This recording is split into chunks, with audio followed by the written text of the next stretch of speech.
I've always wanted to do a video on Half-Life 2 for ages now, but I didn't really know how to, being scared that my covering of the game is going to be unworthy for how good the game really is. Anyways, I'm not going to hold you with a long introduction. This video is about Half-Life 2 and why I believe personally why the introduction in the game is one of the best in gaming ever, if not the best, as it is a very cleverly disguised tutorial. It truly is cinema.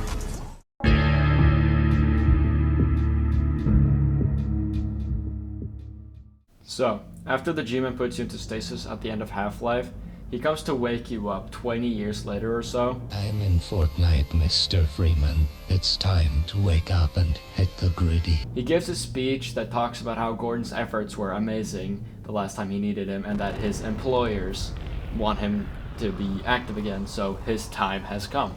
A great way to introduce the main character for the people who haven't played nor finished the original Half-Life game. Then the G-Man gives us the most hard quote I've heard in my life. The right man in the wrong place can make all the difference in the world.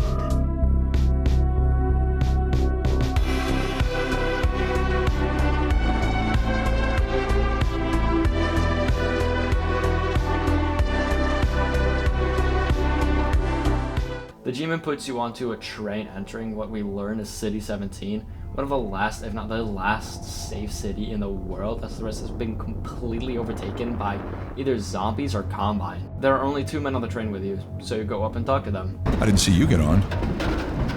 This is my 3rd transfer this year. No matter how many times I've been relocated, I never get used to it. The train finally stops. As you exit the train, your eyes get flashed by a city scanner instantly as you see an old, familiar face from Black Mesa all those years ago. You see a police figure unfairly treat one of the civilians as you quickly learn that this isn't a nice place to be. It introduces how bad the Combine are, as the Combine was just like clearly abusing the guy just for power's sake. And they'll show more of that later. But it's a really great way to introduce the Combine as this big threat, as they've seemingly taken over everything. Also, fun fact, you can make all the police or Combine go aggro on you in this opening by just throwing trash at them. It's really fun. A woman is yelling towards you from the other parts of a barbed wire, asking if you've seen your husband. You can tell how bad these citizens are being treated, since she mentions the Combines are being extra nice to her simply by letting her wait for her husband. I mean, do you know how utopian that is? Imagine you said, wow, the police are so nice. They're letting me wait for my only beloved partner in life. Anyways, fun fact, he's dead. To put it short, knowing the Combine, it's likely they've simply killed her husband. Didn't want to make a big fuss about it, so they just let her wait, never to really tell her that he's not coming. Kind of like a sitting lapdog. Going further into the station, you come to this hub area where you see a couple of NPCs. You can interact with them if you want to. Some of them seeming slightly delusional. Don't drink the water. They put something in it to make you forget. I don't even remember how I got here. Like the least delusional man born in Brexit. Coming to the queue line, you meet the 2 same NPCs talking about how they're so disappointed that they have to deal with Dr. Breen again. The friendly face from Black Mesa that seemed to be running the city, as you so distinctly saw it earlier on the big ass monitor. They also mentioned City 17. I'm really just mentioning this because it was only really meant for world building, as they never mentioned City 17 ever again or show it or anything. After going down the queue line, the Combine sends you into questioning since they kind of recognized you as a little suspicious little guy. We see that in the hallway there's a little room that leads into a torture room where a citizen is being interrogated by a Combine. The Combine quickly shuts the shutter on the door so you can't see, but the citizen was pleading, so most likely, knowing the Combine later in the game, he's probably dead. So that builds up that the person who's dragging you currently into questioning is just going to spew out all the information that you have and then just kill you. Luckily, we know that he's not gonna kill us because it's the start of the game. Why would you pay for a game just to end after like 3 minutes of gameplay? It makes no sense. Anyways, luckily, it wasn't a big scary corrupt cop, and it was just our friendly neighbor policeman from Black Mesa, Barney. About that beer I owed you. Barney video calls Isaac Kleiner, a scientist that we all fell in love with from the first game. Amazing guy. Love the dude. I also microwaved his casserole a little bit too hard. I am mentioning a lot of characters from the first game, I know, but they are reintroduced in this game in a very natural way that this could have been their first appearance in the entire franchise as a whole. It's really impressive how natural most of these introductions to these characters are, because they're really natural. You get introduced to them in a way where I feel like I already know this person. It's pretty crazy. Anyways, Isaac is surprised about Gordon Freeman's return and is also eager to meet up with him again. He mentions that Alex is in the area and can probably pick him up, since they know that if anyone who knows Gordon spots him, that will send the Combine into complete panic, as he has done a lot of damage to the aliens in the first game. But look who's here. Great Scott! Gordon Freeman! Well, Barney, what do you intend? I'm thinking. Alex is around here somewhere. She would have a better idea how to get him here. Oh, as long as he stays away from checkpoints, we should be okay. Listen, I gotta go, Doc. We're taking enough chances as it is. Very well. And, Gordon, good to see you. Barney sends you into the storage room and explains how you're supposed to escape, and then you just quickly jump through the window. Find yourself in the entrance of the train station now, as a cop does the legendary pick up that can that you've probably heard if you've been in the gaming community for a while or ever heard of Half-Life 2. You get 3 choices here, or more, depending on how creative you can get. 1, pick up the can, let the police officer have his power trip and just let him win. Number 2, pick up the can, yeet it at him, angering him. Or, my personal favorite, number 3, just find a way to get past him like the silly gamer you are. I mean, sometimes I just jump on the trash can and then jump on his head, and then crawl over him. You exit the train station to see the hub area of City 17, seeing this massive looming tower in the horizon, with Brain's face on the monitor on the monolith right to the left of the tower. This tells you that Brain is actually at the very top of the Citadel. It's such a subtle way of conveying it, because I have not seen a single person point this out, since the monolith directly references the Citadel right behind it, and you can see on the monitor, on top of the monolith, Breen is at the top, and it's right next to Citadel. This instantly plants in your mind that Breen is at the top of that Citadel, controlling everything. It's very cool. The police are not here to protect you. They're here to kill you and slowly murder the human race. You sneak down an alley, trying to escape. To the left, you see a couple of citizens being arrested, so you go to the right. You meet some more citizens, and they tell you about how the Combine in this area work. This is how it always starts. First the building, then the whole block. They have no reason to come to our place. Don't worry, they'll find one.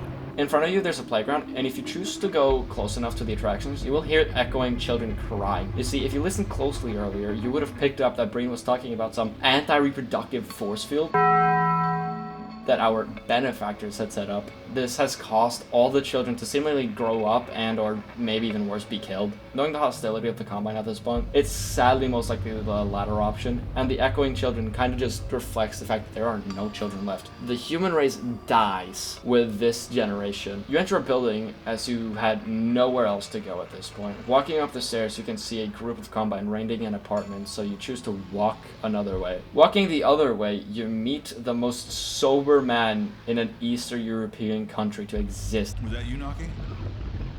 I didn't even know we still had a door.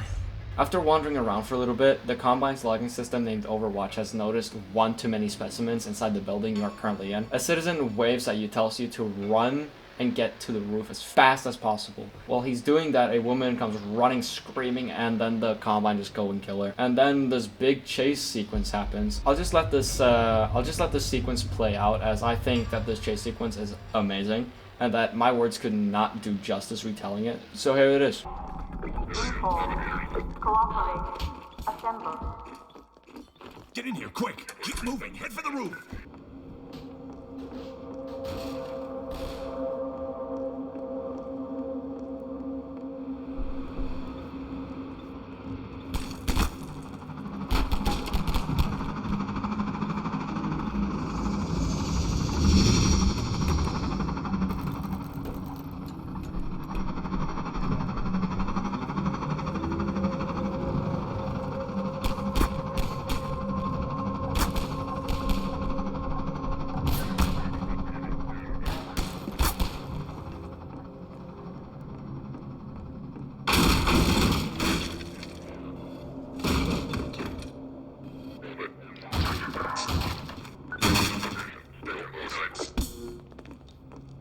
You get knocked unconscious at the end of the chase sequence, and you meet Alex. You take an elevator with her, and she shows you the way to the secret little rebellion's hidey hole, or also rightly called Isaac Kleiner's lab. As she tries to bond with you, she kind of mentions you don't talk a lot, since Gordon isn't really a talkative protagonist, to say the least. Man, a few words, aren't you?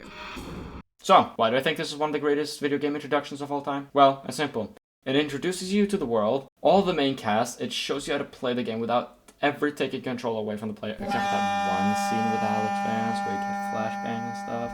And the UI is very minimal, as it really doesn't exist. The only UI in the intro really being subtitles and also pop-ups with one button, letting you to discover the path to Alex and the gang completely on your own, and letting you really soak in the world, makes you see the story without actually having to focus on what the NPCs are saying. You can be completely in your own world, and you will still understand the story perfectly fine. And because of the Source Engine jank, it still has all the good feelings of a Source Engine game that you all just love. I'm talking about the backwards bee hopping. That's really what I'm talking about at the moment. And also, do you want to absolutely terrorize the NPC in the game? Sure thing. Give yourself a weapon and just shoot everyone. I mean, no one's stopping you. It's a Source game. Or just do it the way it's intended. But these points are really my only statements as why I personally believe it's a great video game introduction, as I believe the game does everything it tries to do, and it just lands it with an amazing 10 out of 10, and at worst maybe a 9 out of 10. There's nothing bad I can mention in this intro. I'm not even joking. Something is always keeping you glued to the screen with the scripted sequences About that beer I owed you. and the amount of NPCs you can interact with in the hub area. Don't drink the water.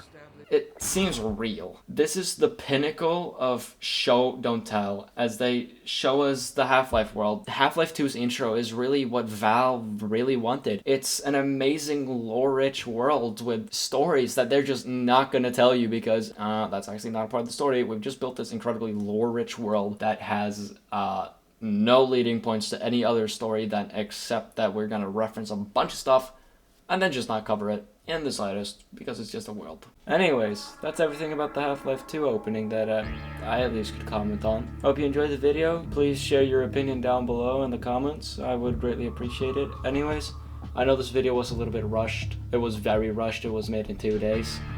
Don't worry, my next video will not be so rushed and it will be a lot better. So, yeah, see you in the Left 4 Dead 2 video in October. Better yet, the Left 4 Dead 2 video in Halloween. Later.